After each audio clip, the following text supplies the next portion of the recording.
Hey, good morning. Welcome to the April 5th edition of Advisory Live. We're powered by Nasdaq Insight. I'm your host, Will Briganti, and joining me today as my guest is Adam Lazarus. Adam, welcome back to the program. Glad to be back. All right. Mets are at the top of the NL East. We'll see what happens. Last year we jinxed him. So yeah, let's not continue with that. We won't continue it. All right. So for those who may be familiar, Adam is an analyst here at Nasdaq Corporate Solutions and covers the transportation sector. So let's talk about transports. How did they fare at the end of the first quarter? Okay, so for the end of the quarter, they did okay.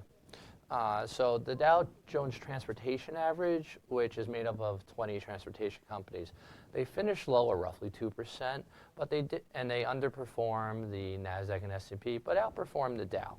Okay, and so that Dow Theory that we've talked about in the past, does that potentially help the downward trend in the markets? Okay. So back in January, Dow Theory was coming into play because we saw the transports go lower before the broader markets, which then followed suit. But as of late, it doesn't seem to be Dow Theory that's affecting it. It's more outside issues such as like Treasury yields rising, which actually have reversed, potential trade war talk now, and we saw the technology sector go lower. So right now, it doesn't seem to be that Dow Theory is affecting the broader markets. Okay. Switching gears a little bit outside of the markets, geopolitical. So obviously, there has been a recent announcement on some tariffs. So how will that impact the transportation sector? Okay.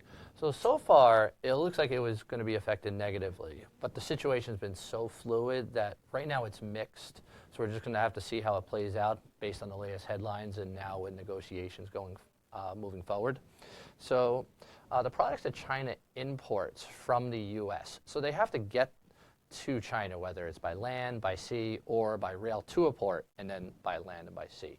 So the transportation companies don't make the products that are potential getting tariffs on, but they ship them. Right. Of course. So if there's a tariff on the products they ship, there potentially could be less demand for their product and fewer freight ships or planes over to China, which could adversely affect transports. All right. Now with airlines, especially U.S. airlines, they could adversely be affected with this potential trade war talk because they had been negotiating with the Chinese government to potentially add slots at Chinese airports to get more planes that would be transcontinental and cater more to the Chinese middle class, which is ever growing. Right, of course. Okay. These are all really good points. We'll definitely have to keep an eye on that. And that kind of leads into my final question, Adam, which is, let's talk about Q2. Any forecasts for what's ahead? Okay.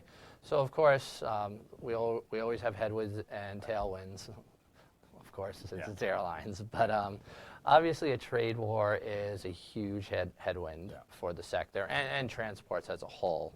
Oil could be a headwind, as we've seen Brent crude trade between $65 and $70 for most of the year now, and that's still up 20% since the end of 2016. And that also could eat into their profits a lot. For airlines, the continued increase in capacity, which will likely see a potential price war on certain routes, and that would lower PRASM, which stands for passenger revenue per available seat mile.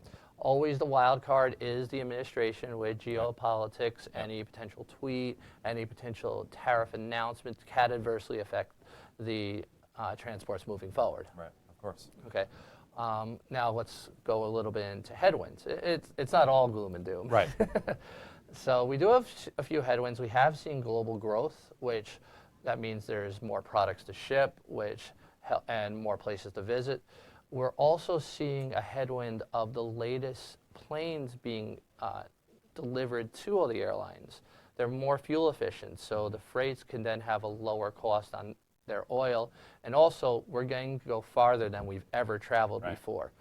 Just last month, Qantas Airways. I saw that, yeah.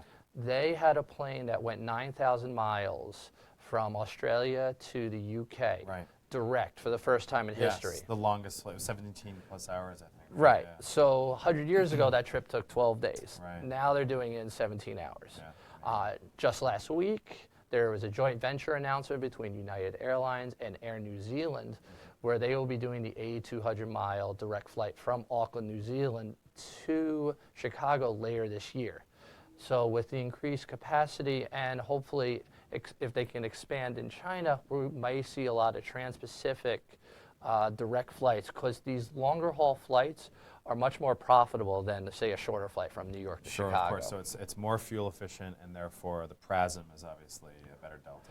Is that right? Exactly, Okay. because they're able to charge more just on a per basis, and it's bigger planes, so they're allowed to take more people, Right. and of course now they're under Offer their... more amenities. and all that. Exactly. All right, great. Well, Adam, I appreciate your insight today. That's terrific. Thank you so much. No problem. Appreciate you having me back on. Glad to be back. All right. Ladies and gentlemen, this was Adam Lazarus, Transportation Senior Analyst here at Nasdaq Corporate Solutions. Thank you so much for joining us for the April 5th edition of Advisory Live. We'll be back to you next week with more programming. For more information on Nasdaq's Investor Relations Solutions, be sure to visit our website, business.nasdaq.com. Have a great day.